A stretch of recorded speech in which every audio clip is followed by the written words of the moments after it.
Welcome to second episode of Gryffingear podcast. I'm here with Nathan Torres, Director of Finance. Hello. So Nathan, today we're just going to be talking about how finance work. What do you do in finance here on Team 5012? How does the sponsorship work? How does it work in finance? Let's see. So I think to start off, finance. That's a really good question.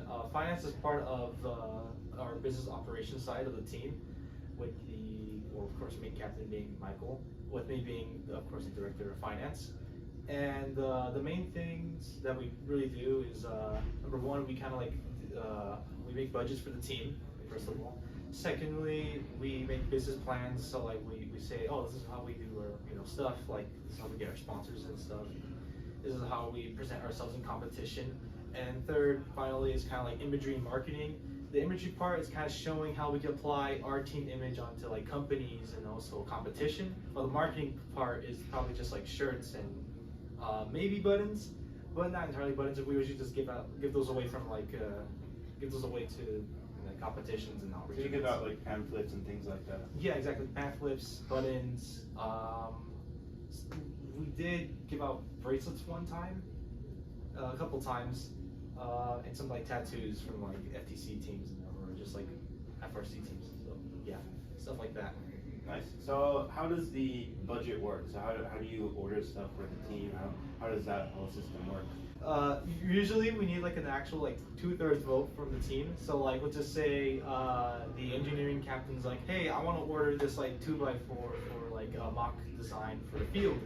And so that means we have to hold like a leadership meeting either during bridge or during like the beginning of like meetings of Monday, Friday, or Saturday.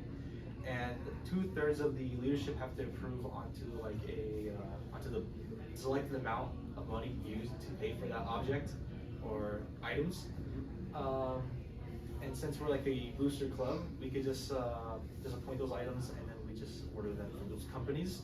Sometimes it'll take like a week, and sometimes it'll be longer. And if it takes longer, then we usually just like call up on the company and say, hey, we need these parts, and we've been waiting for a little bit too long. Because usually they take like a week. So yeah. Nice. So how many members are in your team?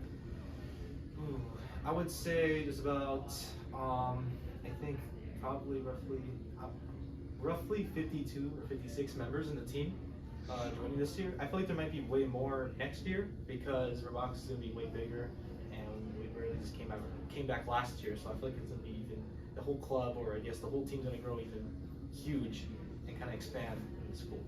How about in your committee? How many people are there that work in your committee? Let's see. 1, 2, 3, 4. I would say about kind of like 4 people. 4 people kind of work in the committee. I kind of split the jobs onto like, hey, we'll apply these grant applications to the team, these sponsorships, and we reach out to companies and we'll make phone calls or something. Which actually, I could probably branch it, like kind of like piggyback off of that a little bit, like how we do sponsorships a little bit. So like usually, we're usually just trying to sign up for grant applications, but this is during off season, because off season is where like companies. So usually the off season, companies will give out opportunities to like grant applications to robotics teams such as ours. So you have Haas, you have Tractor Supply Co., you have Home Depot, Lowe's. They give out grant application forms to teams like ours, and we usually just apply to them, and in the hopes to actually get money from them and then put their logo on a robot or flyers or promotional materials. Yeah. And that's also the part of like marketing, because like marketing works hand in hand with like other materials such as sponsorship, like putting sponsorships on the robot. We're going to put sponsorships how to actually, where outreach events are worth it to actually show these sponsors. And we kind of work hand in hand with imagery in this type of sense, because we need to see what's the appeal of the public in the type of sense. Not in like a corporate type of way, but to see if we can have a bunch of engagement to the public of our community, to kind of have engagement with like the youth, any other ages that are willing to participate to FRC, FTC, or FLL, or FIRST in general, and their STEM principles. And of course we have the budget making. It usually goes hand with like the rest of the team ordering parts. So we just need a huge amount of input from the team. So like if they're gonna be ordering something, we have to be up to date with those orders, and then we usually put them in like a data system. So we put them into like spreadsheets, and we put like some, I guess, how do I say it? We kind of, yeah, we put them into spreadsheets and we use them for statistics for next year, because last year we kind of accounted for that, and we determined that that's how we kind of determine the amount of money used for each year, so we know what we're looking at. So for example, we'll be like, oh, last year we spent about like $20,000 last competition because of traveling expenses, robot parts, and also registration for robotics. Now we know for next year we could put this much amount of money towards engineering, imagery, and traveling expenses, because that's hella expensive. So yeah. So finance is a huge part of the team. Yeah, it's a really huge part of the team. It's yeah, it's a huge part of the team. Yeah, that's all I can explain. So how are you going to set like a foundation for future members to build off of in finance? That's another good question. This can also apply to any other committee, like engineering, like well, engineering, but like manufacturing, CADing, or like or imagery.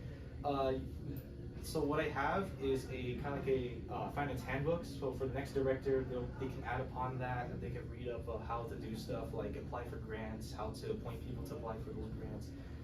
Kind of like, I guess, somewhat leadership skills, but they kind of comes naturally in the team because you have the communication towards people, I believe, and it kind of shows how to make a budget, what's an organized way to actually make a budget, how to contact sponsors through either phone number, emailing, or just grant applications in general. So it's like a whole overview of finance. Yeah, like basically a whole review of finance, like in the whole year. So by the time they become a director, they'll have the handbook to get even more information. So I can estimate like 2 years later, we could probably have this handbook that's probably like 100. Well, I'm making this in Google Slides, so we could probably have this as big as probably 35 slides of worth of detailed information about how to redo stuff in the team. And I believe that can probably work for future generations of directors, like entirely, if other committees were to do that. So, yeah. That's really cool. All right, thank you for your time today. Thank you very much. I'll see you later in a future podcast. All right, and that's episode 2.